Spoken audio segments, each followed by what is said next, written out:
Bien, están viendo ustedes entonces el pulmón. Esta es una fotografía macroscópica de los pulmones juntamente con la tráquea y la laringe de una autopsia para que vean cómo es en realidad. Este pulmón está, como ven aquí, localizado en el tórax, en ambos lados, aquí en los espacios pulmonares en las cuales debe estar totalmente ocupado por el parénquima. Aquí está el izquierdo y acá está el derecho. Esta es la parte central, que es el mediastino, donde se ve la silueta cardíaca. Entonces, debe ocupar todo el espacio que le corresponde, tanto al lado izquierdo como en el lado derecho. O sea, no hay un espacio grande, simplemente es una cosa virtual la que hay que separa tanto la pleura parietal como la visceral. Simplemente un pequeño lubricante, que es el líquido pleural muy finito, que es el que sirve para el deslizamiento de una hoja con la otra sin que haya perturbaciones. En este lado derecho están viendo un corte longitudinal del pulmón para que vean primero la pleura, que es una capa muy fina que cubre toda la superficie del parénquima, la pleura visceral me refiero. Y aquí está, este es el pulmón izquierdo, y aquí está todo el parénquima, el lóbulo superior, el lóbulo inferior, aquí abajo.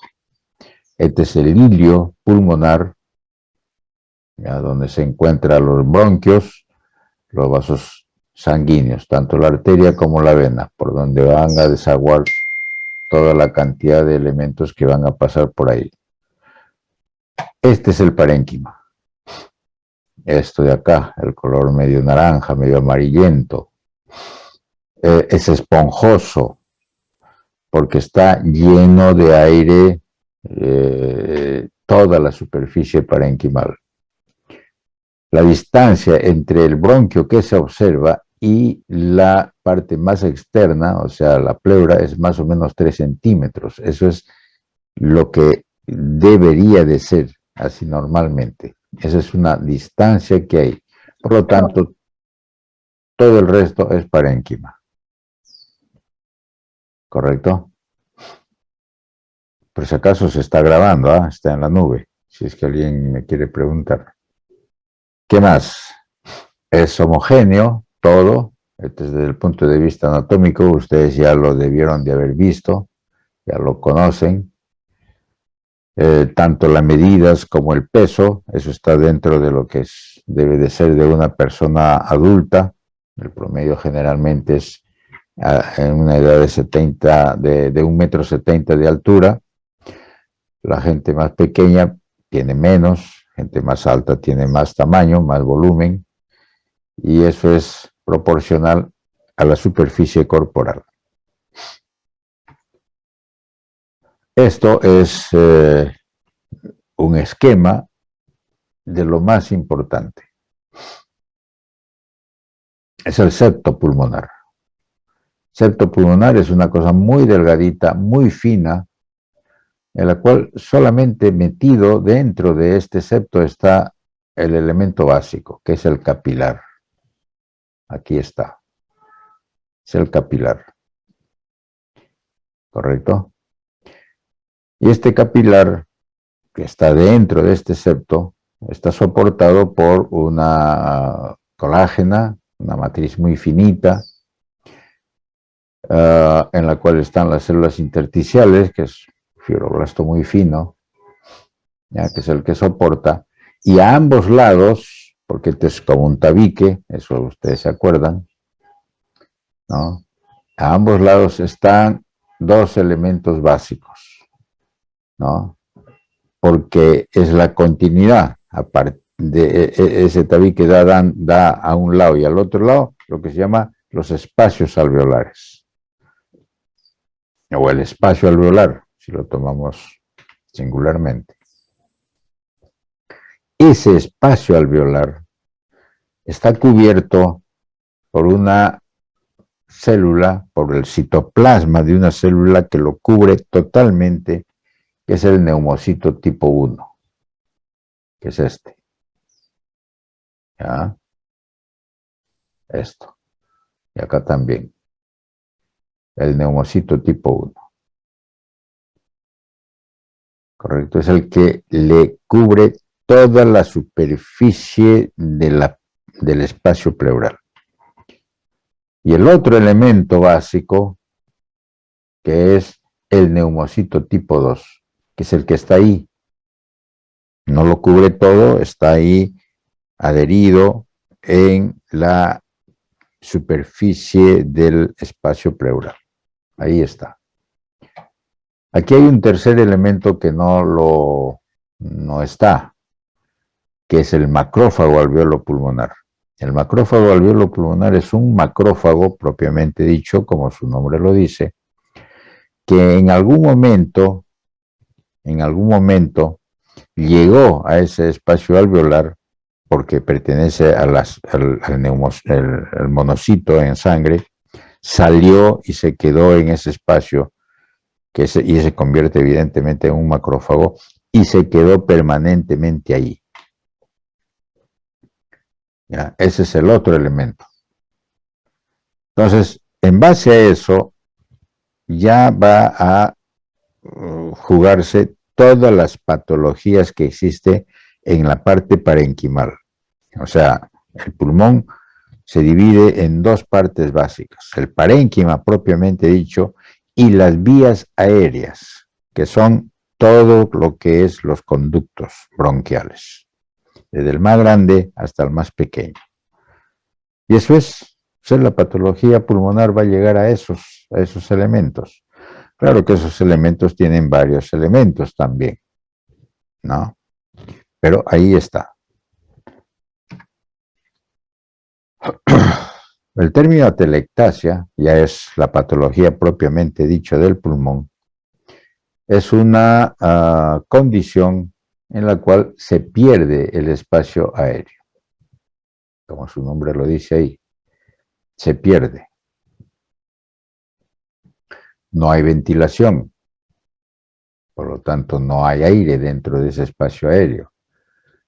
Pero la perfusión, o sea, los capilares se mantienen ahí en los septos pulmonares, sin mayor problema. Hay dos tipos de atelectasia, que es la primaria y la secundaria. La primaria por falta de despegamiento, o sea, no se expandió el espacio alveolar, no se despegó, porque ustedes saben que en el momento de nacer, muchos de estos espacios aéreos están colapsados. Entonces no se abrió en el momento del nacimiento. Y el otro es la atelectasia secundaria, que sí previamente fue normal. Dentro de los dos, el más frecuente de todos es el secundario, evidentemente. Y ahí se subdivide en tres tipos. El obstructivo, por resorción o por resorción, ¿no? El compresivo y el de contracción. Básicamente eso es la patología más común desde el punto de vista de la respuesta del pulmón hacia una lesión que hubo ahí, a una injuria, a un trauma que hubo directamente sobre este órgano. ¿Ya? Después de esto vamos a revisar una serie de cambios a nivel del pulmón, desde los distrés respiratorios, los problemas obstructivos, las enfermedades intersticiales, la enfermedad vascular, las infecciones, los tumores. ¿Ya? Eso es más o menos lo que vamos a revisar en esta clase. Pero lo primero que les quería mostrar es esto de la atelectasia, que es una cosa muy particular, muy común, muy frecuente. Esta es una radiografía donde es un paciente que llegó a emergencia porque no podía respirar. El médico le va a preguntar, lo primero que le va a preguntar es, ¿qué pasó? ¿Por qué no puede respirar? Y el paciente a las justas va a tener que hablar, porque ni siquiera ya puede hablar bien. Es que dice que tuvo un accidente automovilístico y se golpeó el tórax muy fuerte, de tal modo de que se volteó el carro y una serie de situaciones, y cuando lo sacaron no podía respirar. Le toman una placa radiográfica y encuentran esto. Si ustedes notan, el pulmón derecho es diferente al pulmón izquierdo. Siempre les he preguntado a los alumnos, ¿cuál es el normal? ¿Cuál es el pulmón normal? ¿El derecho o el izquierdo? La mayoría me ha contestado de que es el izquierdo el que está bien, que está mal, y el derecho es el que está bien. Una de las cosas que se debe de entender es que cuando los rayos X pasan por un órgano, depende de la densidad de ese órgano para que pueda o no impregnarse en la placa radiográfica. ¿Correcto? Entonces, en este caso, esta es una radiografía simple, es el más rápido, el más fácil, el que va a ayudar un montón, ¿no?, para determinar qué sucede con sus pulmones en un paciente que no puede respirar. Claro, aparte de que tienen que examinar toda la vía aérea superior, que de repente por ahí también está el problema. Pero si le han dicho de que se ha golpeado el tórax, ¿no?, y tiene que verse ahí en dónde está el problema de la falla respiratoria. Entonces acá están reconociendo que este lado está mucho más oscuro que este lado. ¿Qué quiere decir? De que aquí el aire, los rayos X ha pasado muy limpio, o sea, no hay problema obstructivo, por eso se ve así, porque la placa que donde no hay nada de obstrucción es esto de acá, y aquí está muy parecido. En cambio aquí es una cosa muy tenue, muy opaca, pero opaca, ¿no? Una opacidad que sí se nota que aquí hay algo que está interfiriendo el pase libre de los rayos. ¿Qué quiere decir entonces? Que aquí sí está el pulmón expandido, totalmente expandido, en cambio aquí no. Esto está colapsado.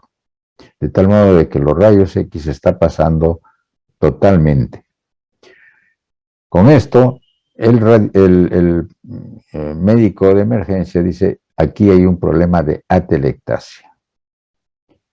Más aún todavía, si ustedes se acuerdan, en la clase pasada donde les hice ver la silueta cardíaca. La silueta cardíaca está muy tirado para la izquierda. Ya no se ve aquí. Por ejemplo, la aurícula derecha, el derecho no se ve tan nítido. ¿Ya? Así que eso es una cosa importante para decir, y el radiólogo le va a hacer el diagnóstico de que aquí hay un problema de atelectasia pulmonar del lado derecho. ¿Correcto? Entonces, aquí veamos los elementos, las características de los tipos de atelectasia. ¿Ya? Por ejemplo, y este es el ejemplo más característico de lo que vimos en esa placa radiográfica. ¿Qué sucedió? Que este pulmón no está expandido, todo se colapsó. ¿Por qué? Porque entró aire al espacio alveolar.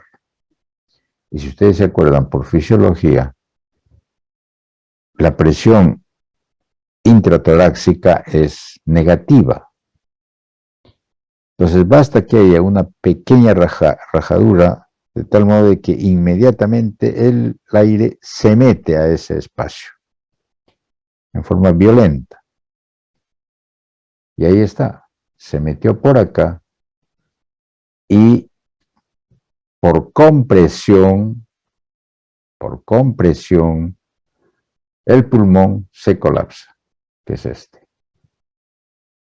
El aire lo está comprimiendo totalmente y lo ha puesto a nivel iliar, en esa zona. Por lo tanto, todo esto se llena de aire.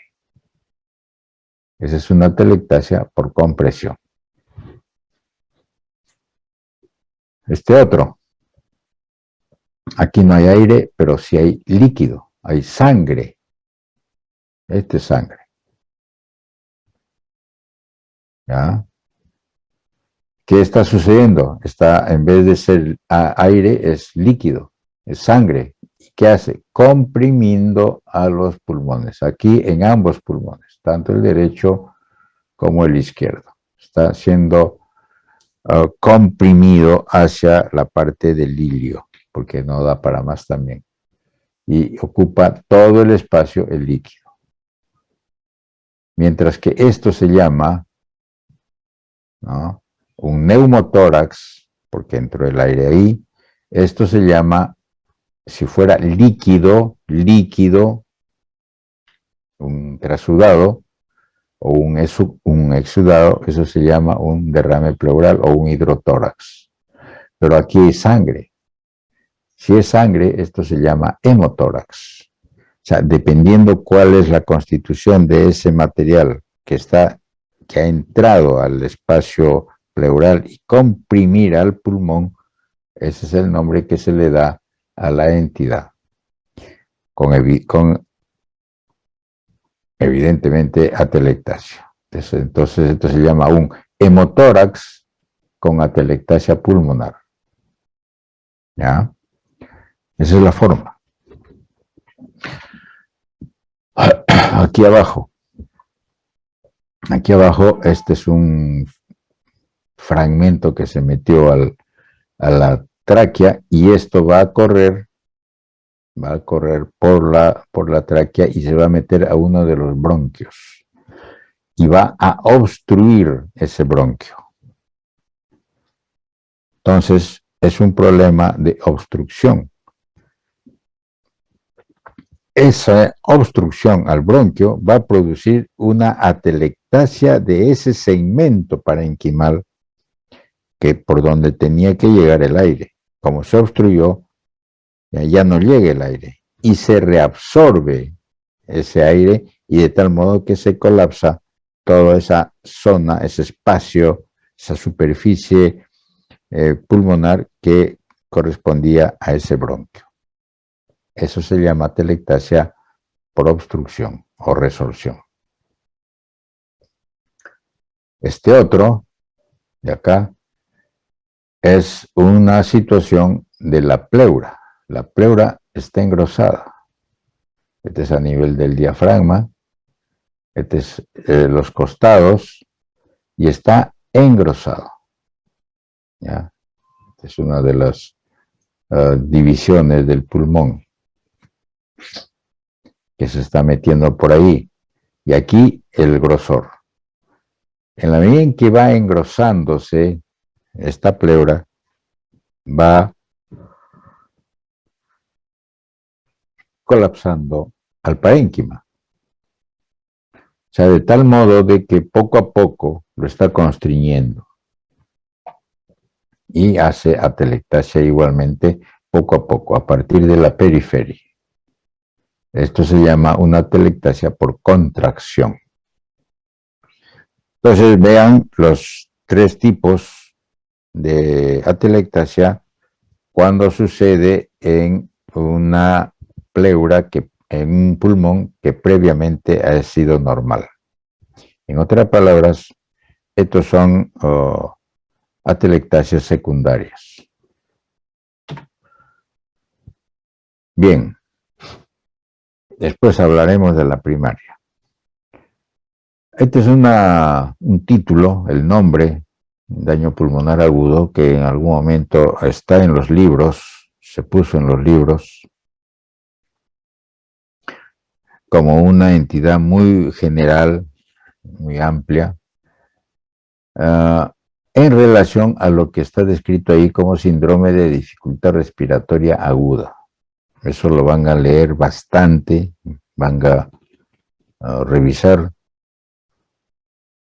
¿Ya? Es una entidad aguda, como su nombre lo dice ahí, ¿ya? Y muy común. Fue descrito por primera vez por Ausubel y sus colegas en el 67. Y pongo énfasis en esa época porque este autor, médico que trabajó en las Fuerzas Armadas de Estados Unidos, allá en Vietnam, y él y su gente, ¿no?, comenzó a encontrar en los soldados norteamericanos, después de un traumatismo que ellos sufrían, el traumatismo más serio que tenían ellos es pisar una mina, reventar y destruirles los miembros inferiores. Llegaban al tópico de la camilla de hospital ahí, que estaba en pleno campo de batalla, y después de unos días, estos pacientes sufrían de un síndrome de dificultad respiratoria aguda. Y él fue uno de los primeros a identificar esto, por eso él es conocido, este autor. Por lo tanto, desde esas fechas hay gran estudio sobre esto, porque se encontró que no solamente pues sucede en esa situación, sino en muchas otras situaciones, y el pulmón llega a lo mismo. Todo llega a lo mismo con una enfermedad muy severa, muy seria, que es el síndrome de distrés respiratorio agudo. Entonces, eso es lo que tienen que aprender, por eso los he puesto, porque es así. En el Robbins está así. Por lo tanto, esta lesión, esta injuria pulmonar, se caracteriza por algunas consideraciones muy puntuales para que pueda diagnosticarse así. Uno, que es un inicio agudo. Ya, no es pues de a poquitos, no. Es rápido, es brusco, es agudo. El desarrollo de infiltrado bilateral es en una radiografía, y aquí abajo lo ven. Todo opaco, ¿ya? Como si hubiera algo que se está interponiendo entre los rayos de la luz de los rayos X. Es mucho más que la del pulmón normal, por eso se ve todo opaco, irregular, medio algodonoso, en ambos pulmones. Es lo que dice el infiltrado bilateral. Y hay una oxigenación alterada, una relación de la presión arterial de oxígeno sobre la fracción de oxígeno, que debe ser menor de 300 milímetros de mercurio, que se mide en sangre. ¿Ya? Ese es un parámetro de diagnóstico. Y el otro, que es importantísimo también, es que no debe de haber hipertensión auricular izquierda. O sea, no debe de haber enfermedad cardíaca. ¿Ya? Y por lo tanto la presión arterial debe ser menor de 8 milímetros de mercurio. Con esos parámetros, con esos criterios, los médicos hacen diagnóstico de síndrome de distrés respiratorio. Nosotros, en anatomía patológica, o los patólogos, a esta entidad no le llamamos síndrome de distrés respiratorio agudo, porque esa es una entidad exclusivamente clínica o clínico. Porque eso se manifiesta con los criterios esos que les he dicho y las manifestaciones de la enfermedad que está este paciente en cuidados intensivos, porque estos son pacientes que deben llegar a la unidad de cuidados intensivos. ¿Ya? Para nosotros, para el patólogo, ¿ya? El síndrome de dificultad respiratoria aguda, ¿ya? Le llamamos daño alveolar difuso. ¿Ya? Igual, no hay una entidad de etiología única, no. Algunos autores le llaman, por ejemplo, a esto también pulmón de shock, por si acaso, porque la mayoría de los pacientes que están en la UCI están en un estado de shock.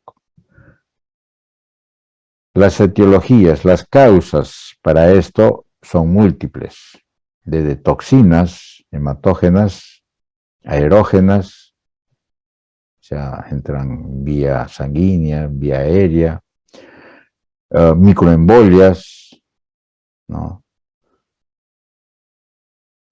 Que es consecuencia de alguna situación que se produjo para que suceda ese evento, ¿ya? Y lo otro es que desde el punto de vista del patólogo tiene que encontrarse lo que se llama las membranas hialinas, que es nada más ni nada menos que necrosis de los neumocitos 1, restos de células de polimorfonucleares y fibrina adherida a esos elementos que recubren toda la superficie interna de la pleura. ¿Ya? Ahora, ¿en qué momento comienza? Eso es interesante porque se ha visto de que uno de los que se considera, hasta ahora la teoría es así, así lo dice, que el fenómeno desencadenante para que se produzca esto es el daño del endotelio. ¿De cuál de los endotelios? Del endotelio capilar que está en el septo pulmonar. ¿Ya? Los agentes que pueda suceder para que eso exista es toxicidad de oxígeno. El oxígeno, por ejemplo, no se puede dar al paciente así por así. Tiene que ser un oxígeno medido. El oxígeno es muy tóxico para el pulmón, para los neumocitos. El shock, cualquier tipo de shock va a producir esto. Hay algunos más menos. Por ejemplo, los shocks sépticos son los más susceptibles a producir un problema de daño alveolar difuso. El síndrome de aspiración. No solamente es una aspiración de líquido amniótico, una aspiración en el adulto también puede suceder eso. Puede producir eso. Drogas. Ahora cada vez que se fabrica y uno ingiere drogas, cualquiera puede tener este problema. Las radiaciones, que son otro elemento que pueda suceder en esta situación. Por lo tanto, este daño alveolar difuso, como ven acá, es una fotografía del pulmón, desaparece prácticamente el alveolo. No es que desaparezca por sí, sino que ya no se reconoce, no se identifica, ya no se ve la característica esponjosa del parénquima pulmonar, que es lo que les dije al principio, como era desde el punto de vista anatómico. Ya no es esponjoso, ahora es sólido. Cuando uno toca es sólido, es duro, es rígido, que no debería de ser así. ¿Ya?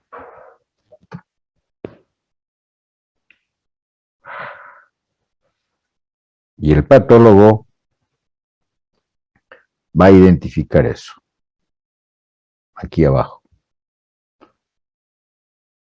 Miren este material rosado o rojo que está cubriendo el espacio alveolar.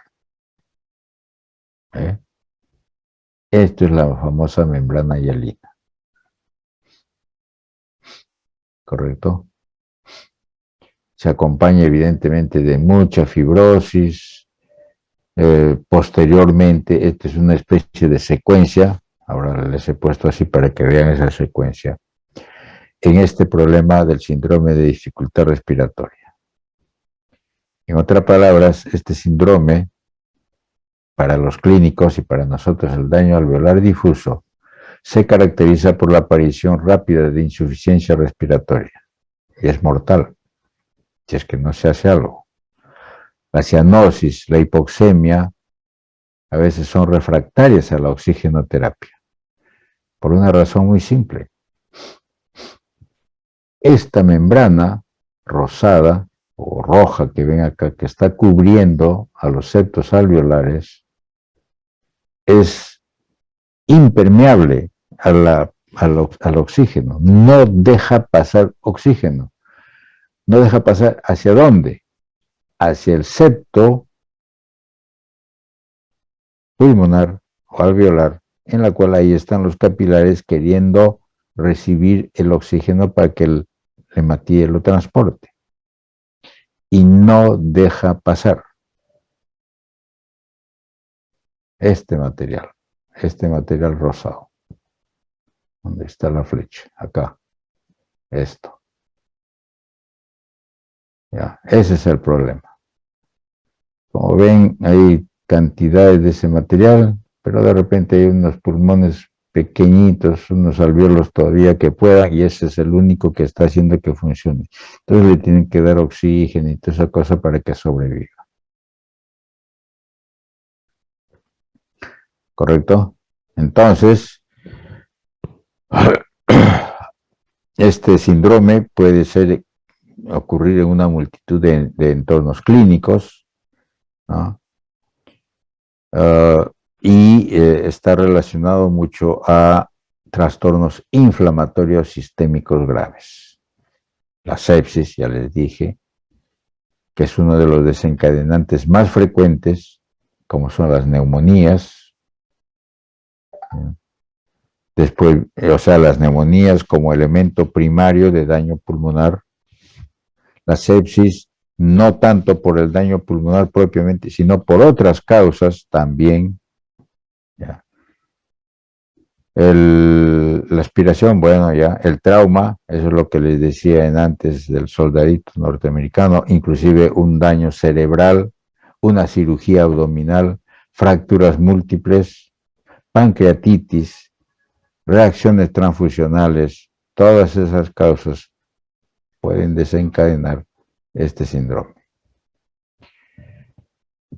Ahora, esto no debe de confundirse con lo que se le llama la otra entidad, que es el síndrome de dificultad respiratoria del recién nacido. Bueno, a mayor aumento, para que vean lo sólido que está. Inclusive cuando uno corta el parénquima de estos pacientes, porque este es de autopsia, va a notar como una especie de crujido del cuchillo, finito.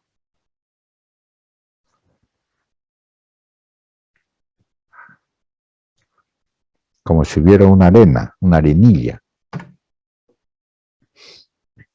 Entonces, este pulmón, desde el punto de vista radiológico, es grande, es expandido, parecería, y pálido, como está ahí en la figura.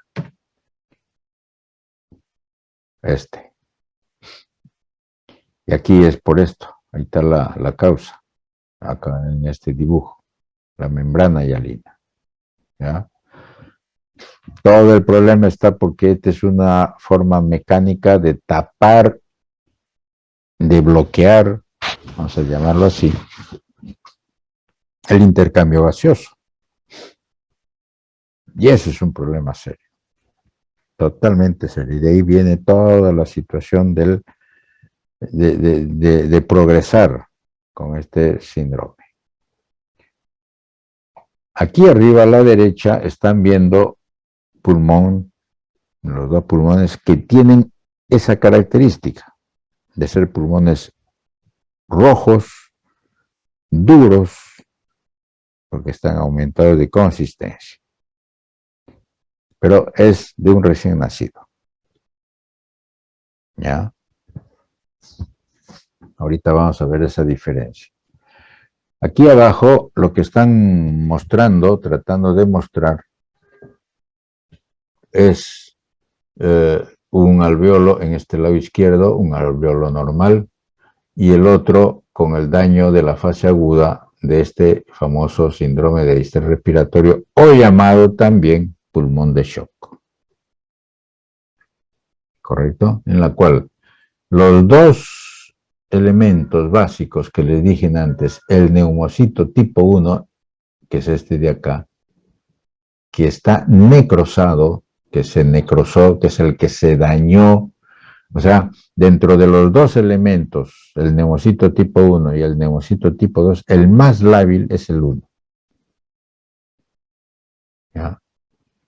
Este 2 se mantiene, no sufre mucho, se mantiene, porque este es el elemento de reserva. Cuando se destruye el neumocito tipo 1 y si el paciente sobrevive, va a regenerarse otro neumocito tipo 1 a partir del neumocito tipo 2. ¿Correcto? Ahora, se ha formado esta membrana hialina, como ya hemos visto, esto de acá, por efectivamente una material necrótico que se ha pegado en la superficie interna del alveolo. ¿Ya?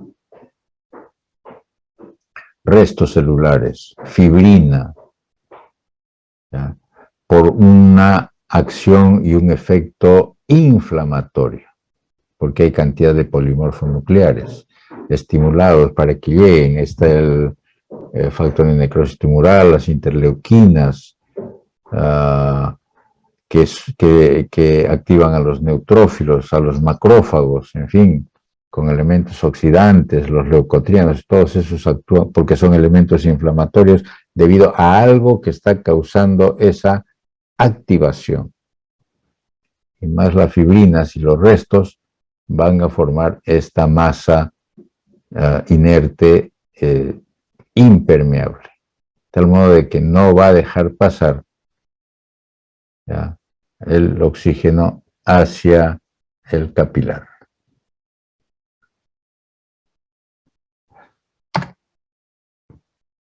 Ahora, este es un ejemplo de ver las diferencias entre el síndrome de dificultad respiratoria aguda, que hemos visto, que es el del adulto, con el síndrome de dificultad respiratoria aguda del recién nacido. Siempre es bueno saber esa diferencia.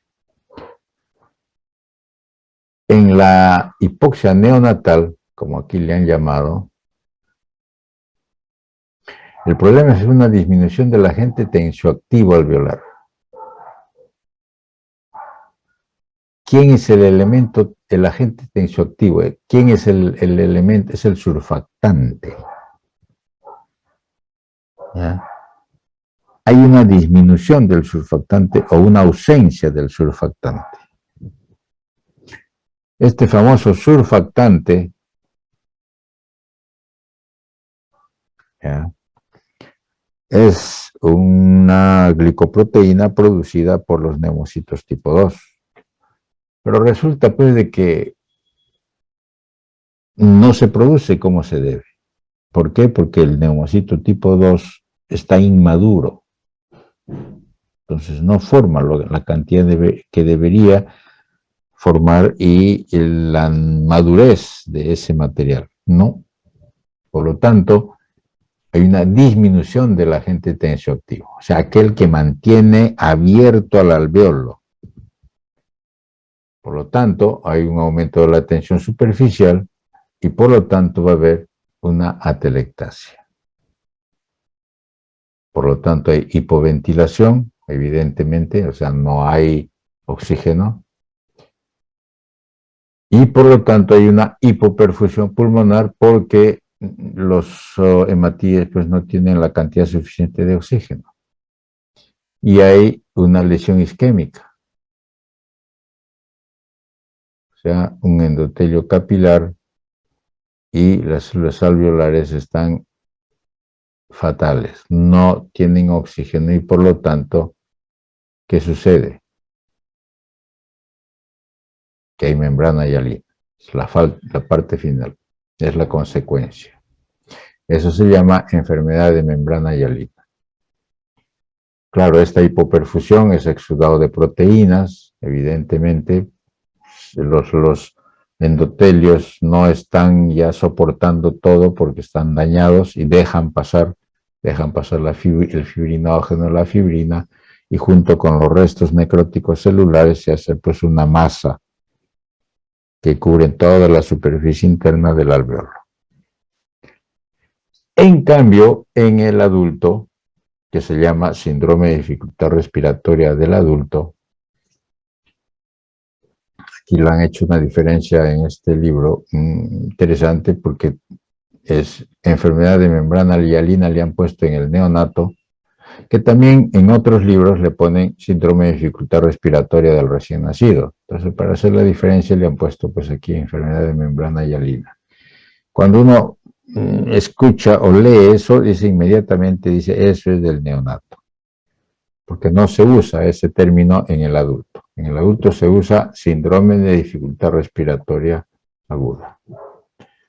Y aquí es proceso inflamatorio. Presión aguda, hay citoquinas inflamatorias, citoquinas fibrinógenas, aumento del ingreso de polimorfos nucleares hacia el espacio alveolar, proliferación de fibroblastos y colágena, liberación de agentes proteolíticos, ¿no? Como está acá, todos los elementos, van a ver la lesión de la membrana alveolocapilar, principalmente, y al inicio es por falta de oxígeno, y la permeabilidad vascular va a ser de manifiesto para formar esa amalgama que ya hemos visto. ¿Correcto? Citoquinas fibrogénicas, proliferación de fibroblastos y colágeno, y dan esta membrana hialina. ¿Ya? Bien. Otra cosa, tengo que hacerlo rápido porque si no nos gana el tiempo. Ahora viene agentes infecciosos. Ustedes saben que la patología pulmonar es muy grande, muy abundante.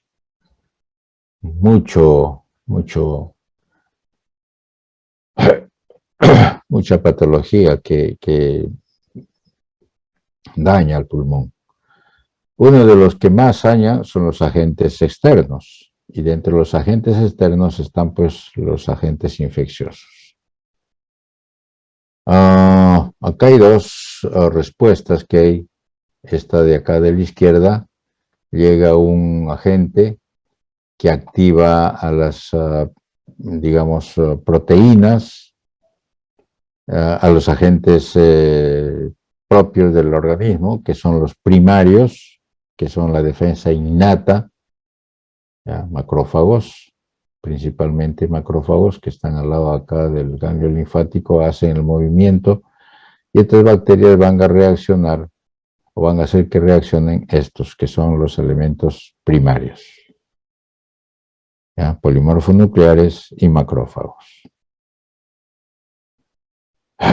El complemento es otro que va a llegar también ahí.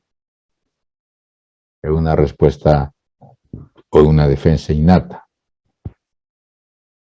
Si eso es repetitivo y ya se conoce a la gente, en otro momento va a comenzar a aparecer, ¿qué cosa? Anticuerpos.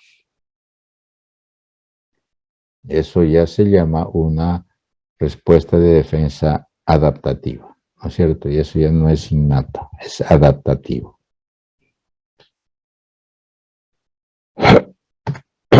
Entonces, los agentes infecciosos que llegan al pulmón. Se ha dividido, y esta es una división bastante subjetiva, que encaja la mayoría de los agentes infecciosos, ¿ya? Que puede separarse en dos. Los que son virus o parecidos a los virus y los que son parecidos a las bacterias o agentes piogénicos. Es importante esa separación, porque el virus y los afines van a producir una lesión del neumocito tipo 1. O sea, cuando entran estos agentes al cuerpo y van a producir un proceso infeccioso y va a ser viral que compromete el alveolo pulmonar, porque la mayoría de los agentes infecciosos virales se quedan en los bronquios, pero hay casos en los cuales llegan hasta el alveolo, ¿ya? Van a producir el daño del neumocito tipo 1 y por lo tanto el daño es alveolar. Y por lo tanto va a haber una respuesta perialveolar, que es lo que se llama las neumonitis intersticiales.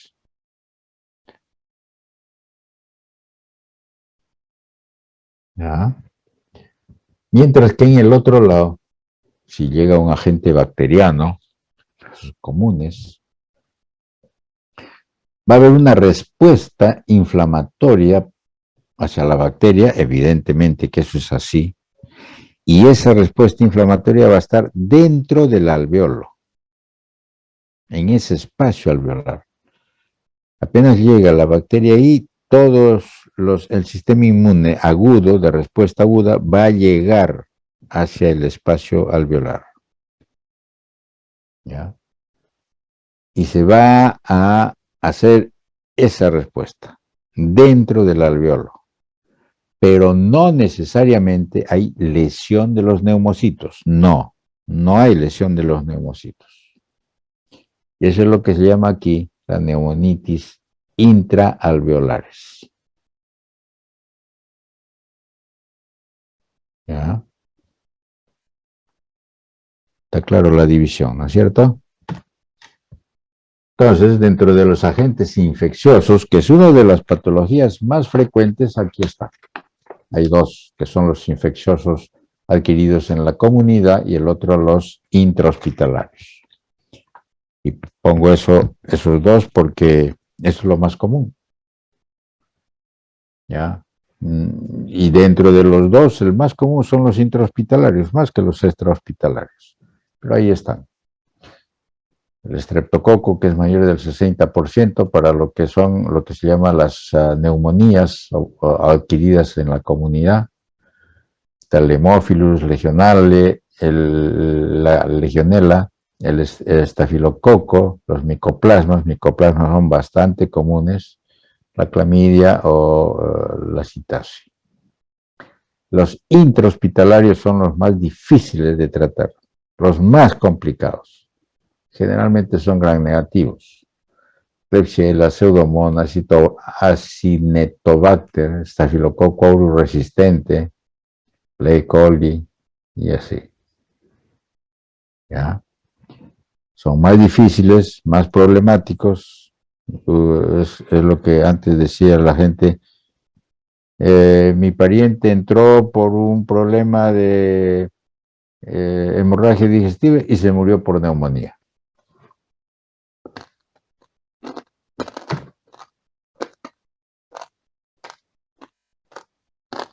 Bien. Para recapitular. Los agentes infecciosos tipo virus, rickettsia, clamidia, micoplasma, invaden al pulmón, llegan hasta el alveolo, este agente infeccioso, ¿ya? Y van a ser reconocidos por los neumocitos tipo 2, pero este agente infeccioso no le va a hacer tanto daño al neumocito 2. Lo que le va a hacer daño es al neumocito tipo 1 y lo lesiona, lo daña. Por eso, antes les decía, el problema es el neumocito tipo 1. Y el organismo hace una respuesta inflamatoria frente a este agente que no es la misma que la de la bacteria. Llegan los macrófagos y lo sacan del espacio alveolar hacia la parte intersticial. ¿Ya?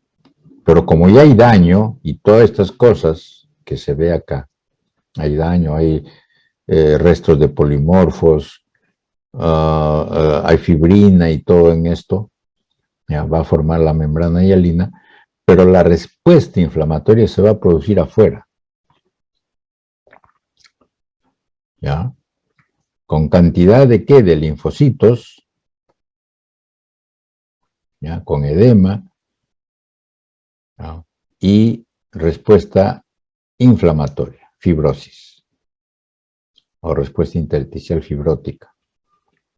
Y esto es lo que se llama las neumonitis intersticiales.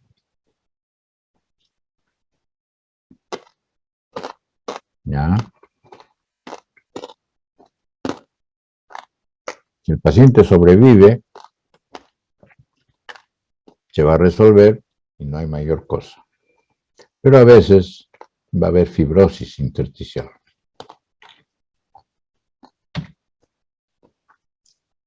Y vamos a aprovechar esta condición de enfermedad para tratar de explicar algo sobre lo que ha sucedido en estos 2 últimos años, que les ha sacado la mugre a ustedes, no por enfermedad, sino porque no le han dejado estudiar como se debe.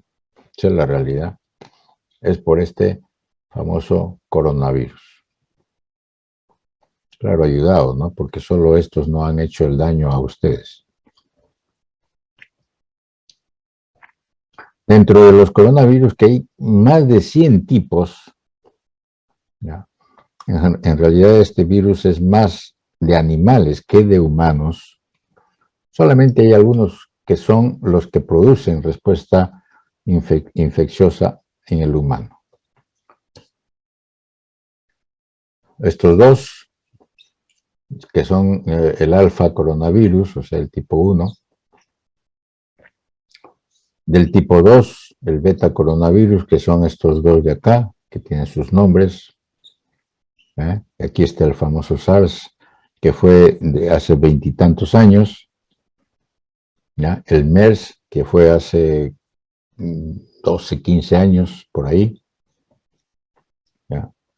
Que son del tipo 2. El tipo 3 no tiene, el Delta tampoco. Y aquí está, miren cómo se pega en la membrana celular. Y después se mete. ¿Y qué producen? Esta respuesta. Que ya lo vamos a ver después un poco más detalle. Y hacen células gigantes multinucleadas también. Entonces, esta epidemia ha sido una cosa fatal.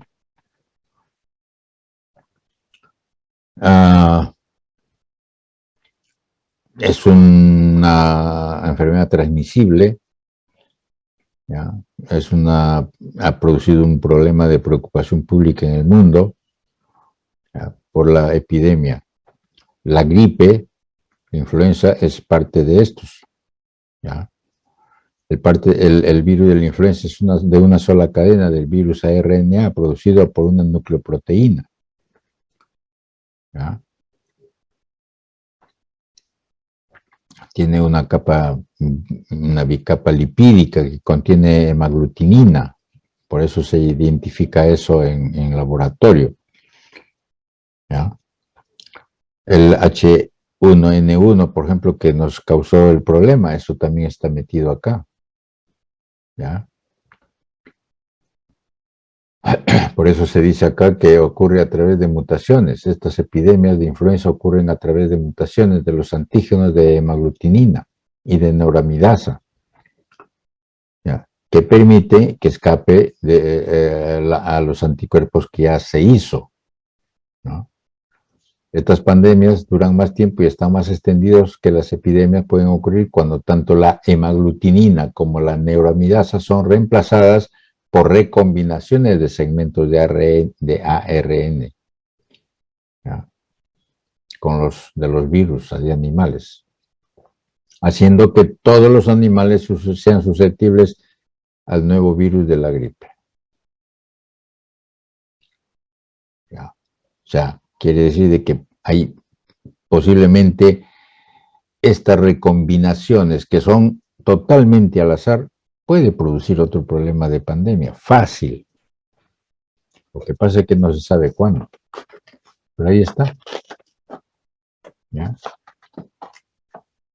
Por ejemplo, si la H5N1 se recombina con una de gripe que es altamente infecciosa para los humanos, puede surgir una cepa que sea capaz de transmisión sostenida de persona a persona. Y puede ser la próxima gran pandemia. ¿Correcto? Entonces, los coronavirus, que son varios, como ya le dije, son las causas comunes de resfriados, esos que les mostré. Estos son causantes de resfriados, que a cada rato causan infecciones del tracto respiratorio, a veces del tracto respiratorio inferior. Generalmente son los superiores, tráquea, vías respiratorias altas. ¿Ya? El síndrome agudo, o sea, el SARS, el famoso SARS, que es el que nos ha producido todo este problema, y ahora ya está mucho más definido que efectivamente surgió a partir de los murciélagos.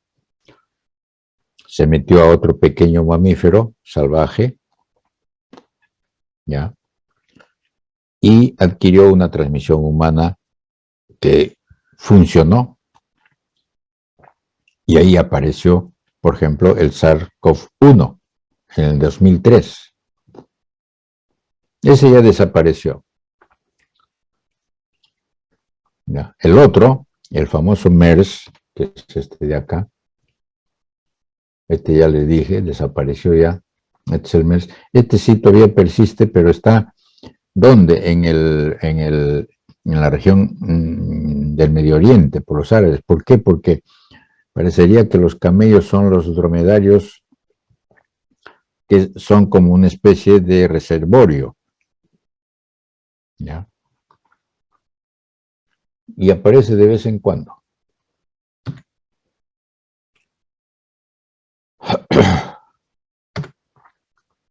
Entonces, este famoso SARS del 2003 hizo todo un cambio interesantísimo que se estudió en esa época. Es este. Ya ustedes, es lo mismo que la del virus actual que hemos tenido, donde este spike es realmente el que causa el problema más serio. Es el antígeno más importante.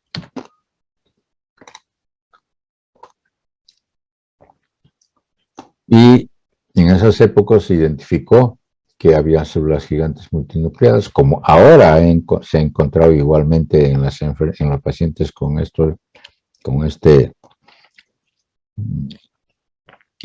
virus SARS-CoV-2. Esta es una coloración de inmunohistoquímica, donde el color marrón significa que identificó al virus dentro de cantidad de células grandes y pequeñas de respuesta inflamatoria, ¿ya? Macrófagos principalmente, que han fagocitado cantidad de virus, los neumocitos que están llenos de estos, células endoteliales, ¿ya? Y aquí el pulmón que está totalmente dañado, no se ve una membrana hialina porque todavía no llegó a eso, pero está bien inflamado.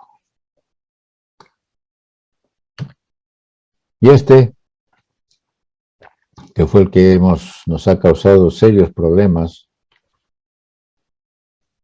a nivel mundial, otro día podríamos discutir sobre las consecuencias de esto, que es una desgracia completa. Los primeros que vieron pues, fueron los chinos, porque ahí comenzó todo. En abril 20 se publicó un artículo de estos chinos, diciendo que SARS-CoV-2 y una sepsis viral. Después de eso no salió ningún otro artículo donde decía que había sepsis, ¿no? No, esa palabra sepsis viral no se ha usado. Por lo tanto, este chino osado dejó con su hipótesis ahí. Lo que sí es interesante es con una espectrografía pulmonar, se ve cómo hay la respuesta del pulmón frente al virus. Más que al virus, a la respuesta inflamatoria que produce el virus en el pulmón. Cuando ingresa el virus al pulmón, miren todo lo rojo que es porque está inflamado. Lo interesante de esto es por el color. El rojo es que está inflamado, totalmente inflamado.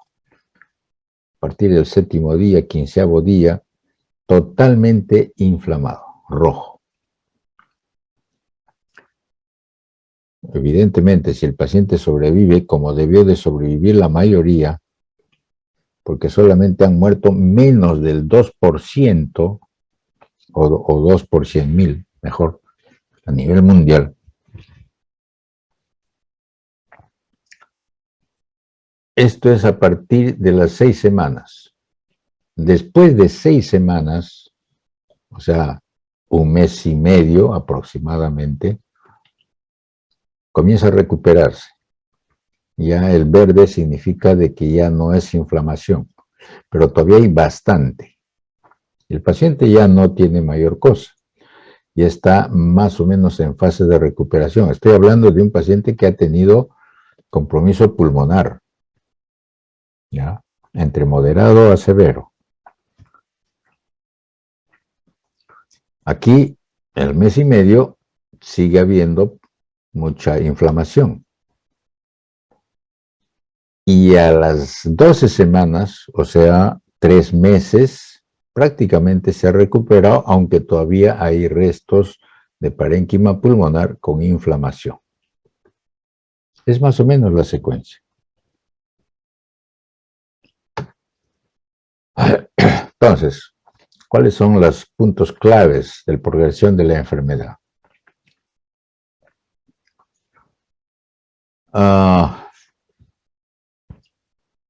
Cuando ingresa el virus, lo que va a hacerse es pegarse a los receptores llamados AC2, ¿no es cierto? Que es angiotensina que convierte la enzima 2. Son receptores ahí. Se comienza a nivel del el tracto respiratorio alto, ¿ya?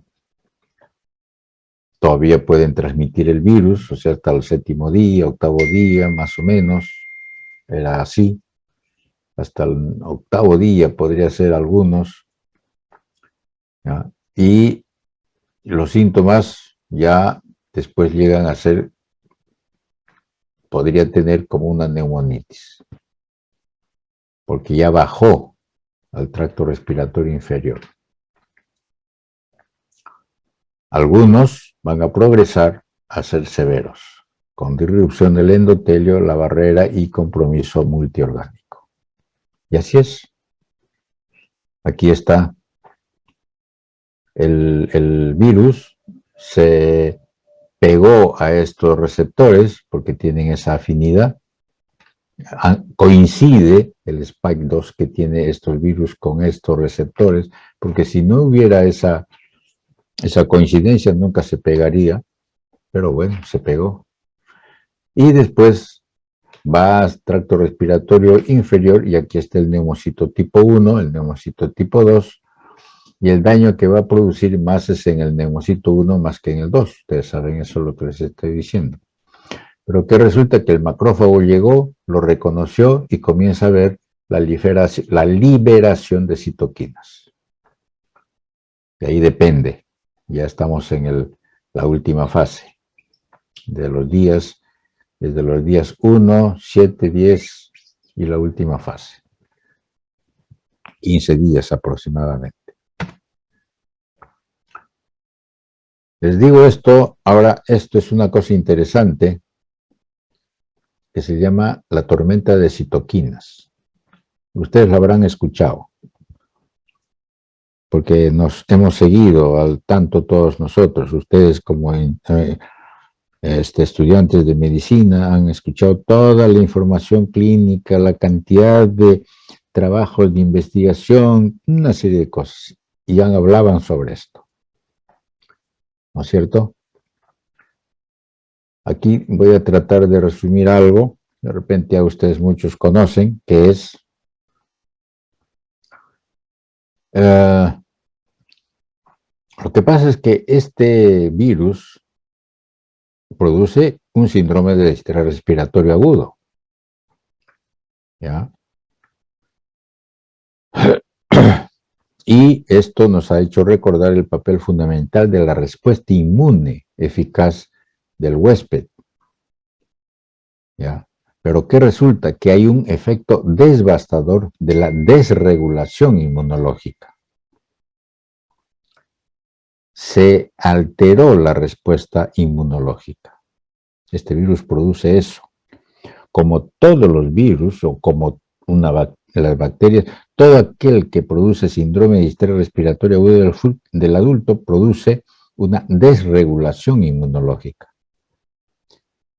Hay un trabajo que hace más de 10 años, un investigador, Noé, hizo esta descripción de lo que le llamó una tormenta de citoquinas, después de haber hecho una terapia de células T con receptor de antígenos quiméricos.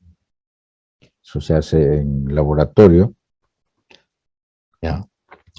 Produciendo esta terapia de células T, y resulta que hubo eso, la desregulación inmunológica. Pero resulta que hace 27 años atrás, o casi 30 años, se usó por primera vez en la literatura este término para describir un síndrome agudo de injerto de la enfermedad de injerto contra huésped. Una enfermedad de injerto contra huésped, después de un trasplante halogénico de células madre hematopoyéticas. Y en esa época le llamaron síndrome de liberación de citoquinas. ¿Ya? ¿Por qué? Porque le dieron una infusión de como una especie de modulador, Neuromobab, ¿ya? Y produjo esta respuesta de liberación de citoquinas.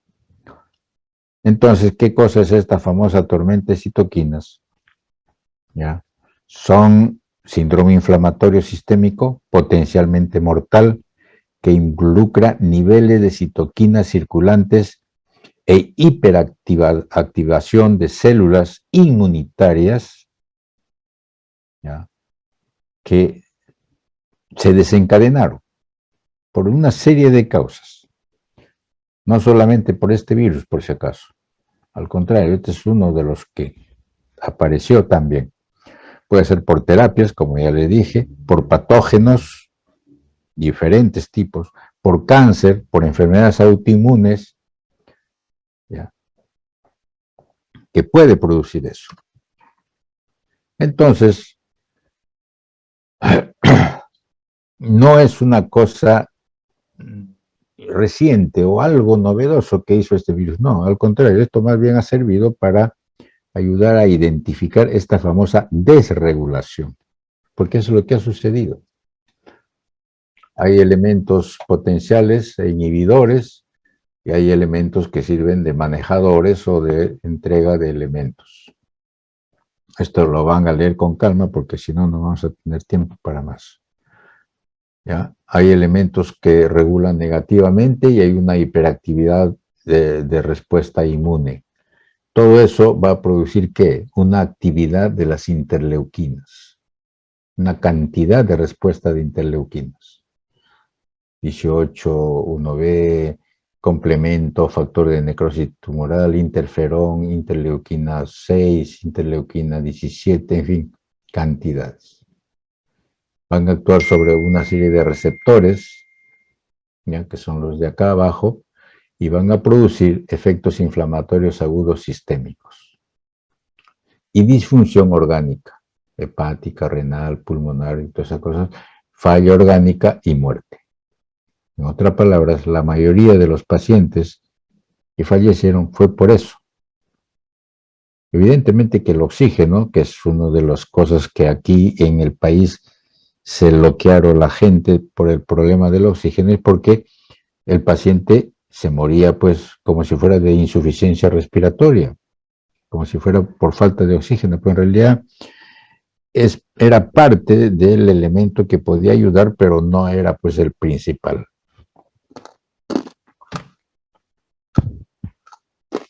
Y aquí ven células T, efectoras, los diferentes tipos, los diferentes elementos que producen y las células blanco de estos linfocitos T. ¿Ya? Y las citoquinas. ¿Quiénes actúan sobre quiénes? Y eso es lo que ha pasado. Cantidades de liberaciones y cantidades de células blanco que comienzan a activarse. Por todo lado.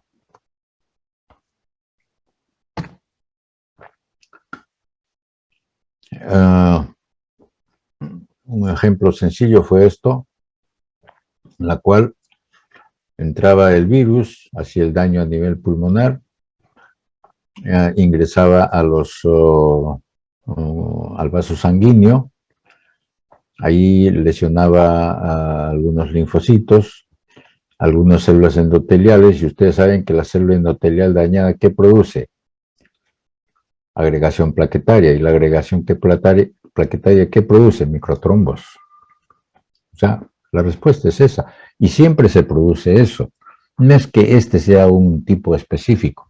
Claro, el famoso AC2 que está en diferentes sitios, también está en las células endoteliales, tenía mayor predilección por este virus, porque eso es la característica de este virus, necesitaba el AC2. Como que también está en el corazón, en los riñones, en el hígado, y va a producir en todos esos el daño.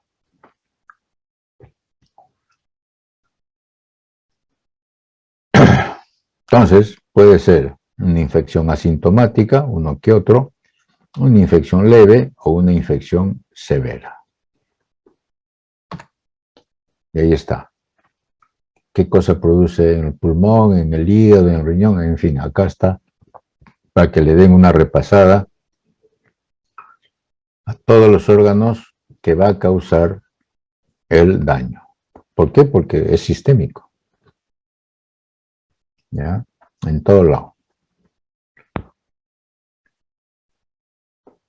Simplemente como un shock o como un síndrome de distrés respiratorio agudo que causa daño secundario en todos los órganos. Y esto es lo que les decía. Acá está el pulmón. No se reconoce prácticamente los alvéolos. Este es un alvéolo lleno de restos de necrosis de células necróticas, células gigantes que son los macrófagos en forma sincicial, neumocitos que están en fase de recuperación, reactivos en proliferación porque quieren recuperar, el neumocito 1 se murió, y estos son los neumocitos 2 que están en fase de recuperación. Muchos pacientes no llegaron, fallecieron en esa época, pero hay otros grupos que sí sobrevivieron y hay otros grupos en los cuales hicieron esta membrana hialina. Aquí está. Muy parecido a otras enfermedades de membranas hialinas, o sea, de distrés respiratorio del adulto. Aquí hay un poco de membrana hialina y los neumocitos tipo 2 comienzan a recuperarse cuando el paciente sobrevive. Aquí. neumocito tipo 2 en fase de recuperación. Hay un poco de fibrosis. Hay restos de membrana hialina todavía, que eso poco a poco va a ir desapareciendo en la medida en que va recuperándose el paciente. Microtrombos, ya sabemos por qué. Y en las enfermedades intersticiales, con síndrome de dificultad respiratoria aguda del adulto, puede haber estas 3 etapas. Hay esas 3 etapas. Lo que pasa es que todo depende de la gravedad del asunto. En la fase exudativa hay todo esto, que son hemorragias, leucoaglutinaciones, necrosis, muerte del neumocito tipo 1, células endoteliales que se dañan, aparece la membrana hialina y hay pues microtrombos y todas esas cosas. Si el paciente sobrevive a una cosa severa, va a haber una respuesta ya de recuperación con reacción miofibroblástica, va a haber fibrosis intersticial leve, suave, no es tan severo. Hay fibrosis en las luces de los vasos, a veces se daña. Queda la inflamación crónica. Hay restos de necrosis parenquimal, poquitos focos. Hay hiperplasia del neumocito 2 porque tiene que recuperarse, eso ya dijimos. Hay lesión de los vasos pequeños con endarteritis obliterativa y a veces hay macrotrombos que se quedaron clavados.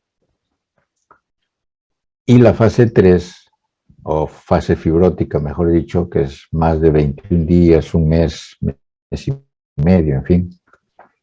Ya la fibrosis se hace evidente con colágena. Puede haber pequeños quistes en los sitios donde ha habido necrosis. Los bronquios pueden dañarse y hacerse bronquiectasias. Hay tortuosidad arterial, fibrosis e hipertrofia. Todos los pacientes tienen esto en diferente grado de severidad. No sabemos qué va a suceder en estos pacientes que estuvieron en la UCI con este virus, porque todavía, para que haya una respuesta clínica de fibrosis pulmonar, va a pasar muchos años. No sabemos cuál va a ser la gravedad de eso. Bien, rápidamente, porque ya estamos atrasados. La enfermedad pulmonar obstructiva y restrictiva son los 2 tipos de enfermedades que los neumólogos siempre buscan en los pacientes con enfermedad pulmonar. Obstructivo. Estos son 1, 2, 3, 4, 5. Son 5 tipos de enfermedad obstructiva crónica. Enfermedad pulmonar obstructiva crónica. Bronquitis crónica. El sitio es el bronquio. El problema básico es una hipertrofia de las glándulas mucosas con hipersecreción e hiperplasia glandular. La causa es el cigarro, el tabaco y el aire con polución, aire contaminado. Los síntomas son tos y esputo, producción de esputo. Bronquiectasia es un problema serio a nivel de una población. El órgano que daña es el bronquio. Lo que sucede en este es que hay una dilatación y cicatrización de los bronquios. O sea, es una desgracia el bronquio. Se daña muchísimo. Se dilata y se cicatriza y hace fibrosis. ¿Quién es el causante? Infecciones severas persistentes. Aquellos que a cada rato están con procesos infecciosos pulmonares. Van a terminar en bronquiectasia. ¿Cuáles son los síntomas? Tos, esputo purulento, fiebre cuando se contaminan o se infectan. A cada rato produce problemas pulmonares, le dan antibióticos, se recupera y otra vez de un tiempo vuelve otra vez y así. Es todo un problema serio, crónico, muy serio. El asma, ya eso lo van a ver en su seminario. El órgano, bronquios, es una hipertrofia del músculo secundario, una hiperplasia reactiva, ¿no? Con excesiva cantidad de moco e inflamación. Etiología es no causa no conocida e inmunológica. Y son episódicos. Tos, disnea. El enfisema está en los acinis. ¿Qué son los acinis? Son una especie de puerta hacia los alvéolos, bronquiolos respiratorios. Aumento del espacio aéreo también compromete los espacios alveolares, pero no es necesariamente ahí. Aumento de los espacios aéreos con destrucción de la pared, de la pared bronquiolar respiratoria, o sea, de la última parte del bronquiolo. ¿Quién lo produce? El tabaco. ¿Y cuál es el síntoma? Disnea. Y el último que se ha encontrado, esta es una última novedad, digo novedad, aunque es hace 10 años ya, que son la enfermedad de las vías respiratorias pequeñas, que se le llama bronquiolitis. O sea, bronquiolos son el problema, igualito como si fuera una bronquiectasia con cicatrices inflamatorias, obliteración parcial de los bronquiolos. Causante, el tabaco y la contaminación del aire. ¿Qué cosa hay? Tos y disnea. Eso es en general problema obstructivo crónico pulmonar. Rápidamente, la bronquiectasia. Dilataciones bronquiales anómalos con destrucción de la pared. Pueden ser varios tipos, saculares, tubulares, cilíndricos. Y hay hemorragia o se sobreinfectan cuando es a cada rato un proceso infeccioso. ¿Ya? Pueden ser obstructivos, no obstructivos y pueden ser congénitos también. Aquí se ve, miren esto, los bronquios como cordones, irregulares, deformes, rígidos, ya no son flexibles. Esto es una desgracia. Aquí este dibujito nos muestra la inflamación de la pared y esta es la última fase donde hay dilataciones y cicatrizaciones con obstrucción, con estrecheces, mejor. Y acá hay cantidad de elementos que condicionan una bronquiectasia. Condiciones postinfecciosas, condiciones congénitas, secundarias, en fin. Solo leen con calma. Ahora, estos tres elementos pueden coincidir en algún momento. El enfisema, la bronquitis crónica y el asma. Total, son enfermedades de las vías respiratorias más pequeñas.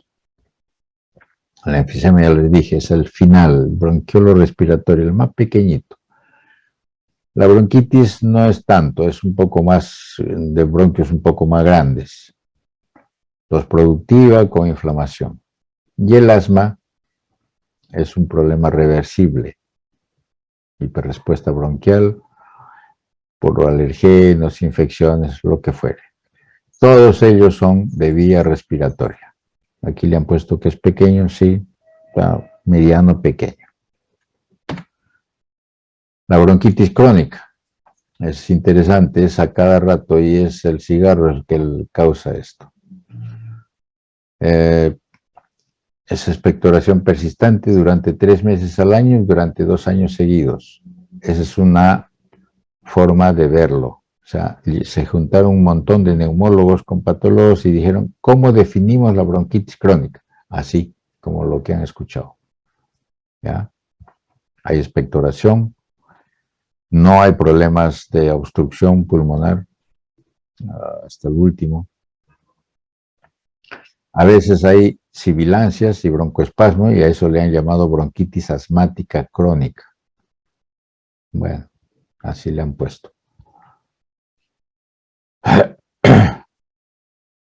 Y también hay uno que es la bronquitis crónica obstructiva cuando esto es un proceso crónico, repetitivo y con serios problemas. ¿Ya? Bronquiolitis cuando son de vías respiratorias mucho más pequeñas. Se asocian a neumopatías crónicas, al coro pulmonar, Hay cambios a nivel del epitelio con metaplasia escamosa, se hace atípico, se hace displasia del epitelio y puede llegar a ser cáncer al final. ¿Ya? Esta es una pequeña fotografía donde están viendo el epitelio respiratorio y el cartílago, y aquí están las glándulas mucosas. Uno reconoce que hay bronquitis crónica porque estas glándulas mucosas aumentan de volumen. ¿Ya? Los famosos índices de Wright. Enfisema, aumento permanente anómalo del espacio aéreo distal al bronquiolo terminal, acompañado de destrucción sin signo de fibrosis. Aquí no hay fibrosis en el enfisema. Patogénesis, aire contaminado, cigarro y una predisposición genética. Es importantísimo, tienen que estar los dos elementos. Hay un problema de distrés oxidativo, ¿ya? Hay un problema de células inflamatorias como mediadores y un elemento que es las antiproteasas. Estas antiproteasas evitan que las proteasas que salen del macrófago o de los neutrófilos lesionen la pared del bronquio, del bronquiolo respiratorio. ¿Ya?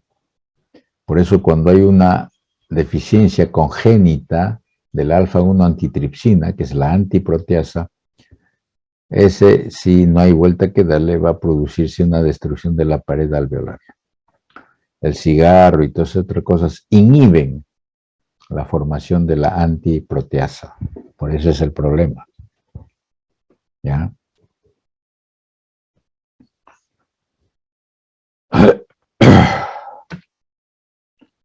Aquí están los enfisemas, el tipo de enfisema.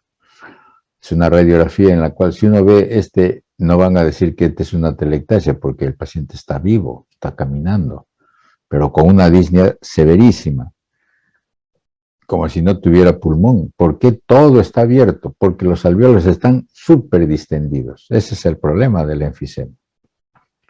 ¿Ya? Estos dos son los principales, centroacinal y panacinal. El más común, centroacinal, es el más común.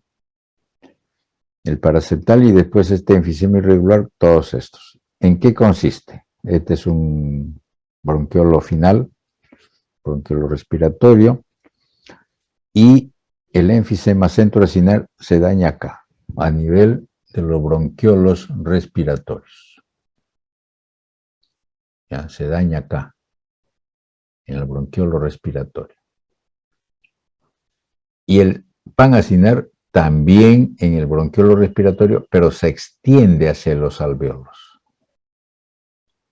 En cambio, en el centro acinar no llega a los alvéolos. En cambio, en el centro acinar sí. Este es el más frecuente y este es por la deficiencia del alfa-1 antitripsina. ¿Ya? Y aquí el ejemplo, y lo habrán visto en el laboratorio, lo van a ver en la práctica también, cómo los alvéolos están rotos, se distienden totalmente, porque el bronquiolo respiratorio, que es ya no tiene la flexibilidad que debería, porque la fibra elástica, que es el que le sirve de mantenimiento de la contracción, de la relajación de este bronquiolo, que es el que sirve para el control del aire, ya no está, porque la proteasa se lo comió, lo destruyó. Enfisema, ¿ya? Miren, este está totalmente abierto, igual que ¿ya? Aunque este es un enfisema centroacinar, porque se nota que es color oscuro, todas las zonas abiertas, en cambio este es una panacinar. Y este es un enfisema, se llama subpleural. Son como globos que están pegados a la superficie de la pleura visceral y ahí están como globos. Es un enfisema subpleural. ¿Ya? esto de acá. Estos en pacientes que tienen pues neumonías o tienen enfermedades pulmonares ocupacionales, ¿no? Que el aire se sale del alveolo y se va por las zonas intersticiales y llega y diseca la pleura visceral. Otro tipo de enfisemas, miren los espacios muy grandes que hay acá, e igual acá. Este es un enfisema panacinar que después va a producir problemas cardíacos. Esa es la idea de esto. El asma, bueno, ya lo dijimos, esto vamos a cortarlo, ya lo tienen que hacer en su teoría, en su seminario. Las restrictivas, este es otro gran componente de las enfermedades pulmonares. ¿Qué significa menor expansión del parénquima pulmonar? Con disminución de la capacidad total. En otras palabras, no hay parénquima pulmonar. Cuando digo no hay parénquima pulmonar, no hay alvéolos pulmonares. Por eso no hay expansión, por eso no hay oxígeno. Hay una disminución de la capacidad pulmonar porque no hay oxígeno. Causantes, los fibrosantes. Todo esto que ven acá es lo que se le llama las neumonías intersticiales inespecíficas o idiopáticas. ¿Ya? La otra causa de enfermedad pulmonar restrictiva son las sarcoidosis, las neumonías por hipersensibilidad. Cuando hay cantidad de eosinófilos se le llama así, síndrome de Loeffler o alergia a drogas o neumonías eosinofílicas idiopáticas. Y las relacionadas al cigarro, que son las neumonías intersticiales descamativas y la bronquiolitis respiratoria, que también está metido en esto. ¿Ya? Ahora también puede haber por hongos, por bacterias, micobacterias, restos de los pájaros ahí, de sus desechos y agentes químicos, ¿ya? Que pueden dar lo que se le llama las neumonitis por hipersensibilidad. Una característica de esta enfermedad es que el ambiente, el cigarro, medio ambiente, agentes tóxicos, virales, etcétera, etcétera, van a actuar sobre el endotelio, sobre el epitelio, ¿ya? A nivel pulmonar, alveolar. Va a haber alteraciones del surfactante, va a haber una respuesta inadecuada, ¿no? Del componente innato, va a producir una respuesta fibrótica, ¿ya? Con proliferación de colágeno y fibrosis. La característica es esa, fibrosis intersticial. ¿Ya? Ahí está. Estos son las áreas de fibrosis. Estos son los que queda de alveolo normal. Poco a poco son, ustedes habrán escuchado lo que llaman las pulmones en panal de abeja. Es esto.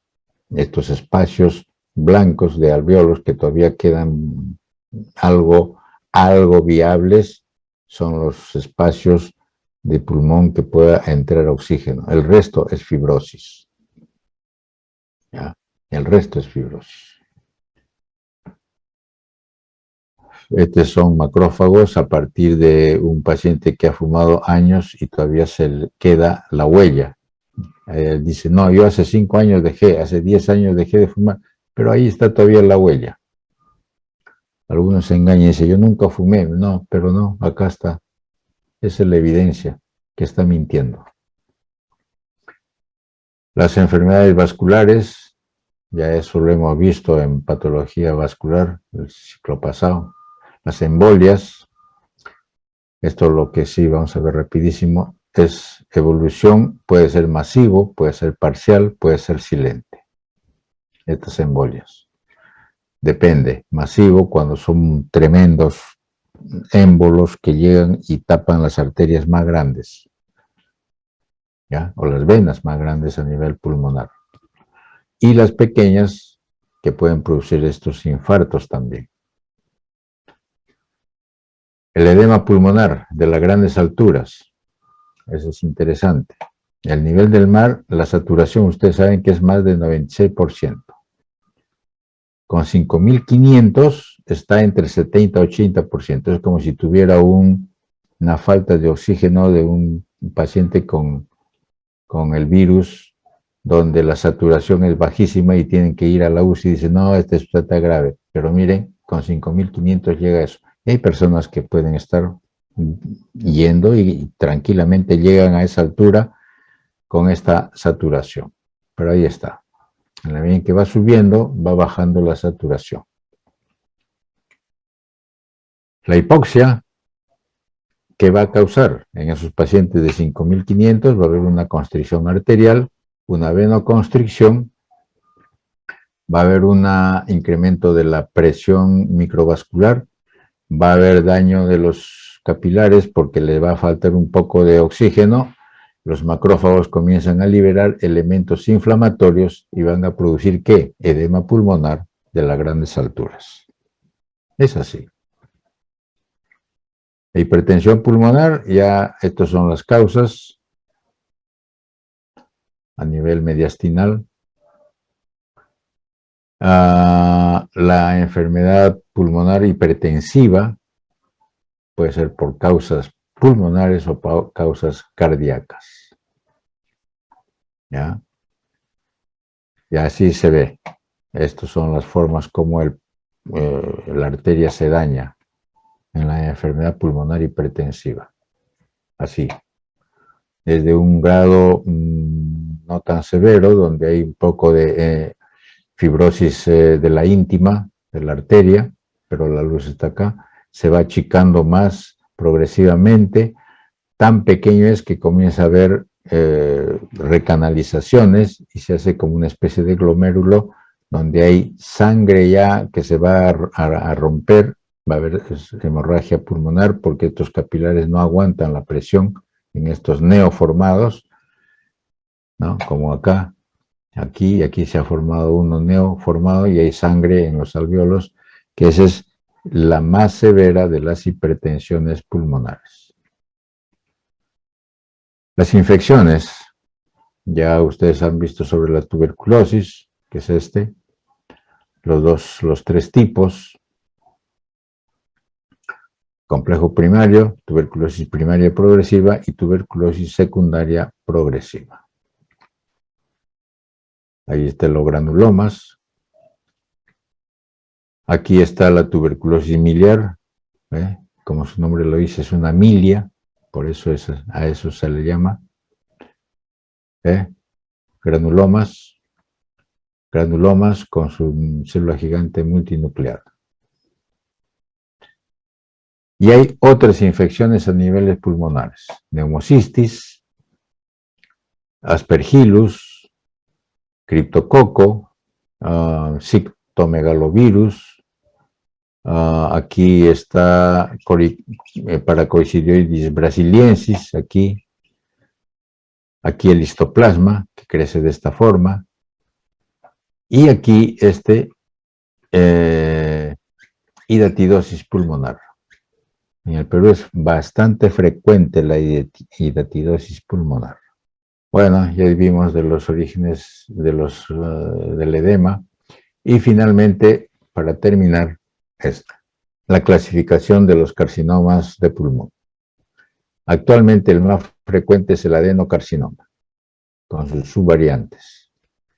Y en segundo lugar está el carcinoma de tipo epidermoide. En tercer lugar está estas llamadas carcinomas celular grandes y después los carcinomas neuroendocrinos. Esos son los más importantes. ¿Ya? Eso abarca casi la mayoría de los carcinomas de pulmón. Es toda una patología, toda una entidad que eso lo tienen que estudiar poco a poco, progresivamente, en los siguientes cursos que van a tener. Muy bien, terminamos.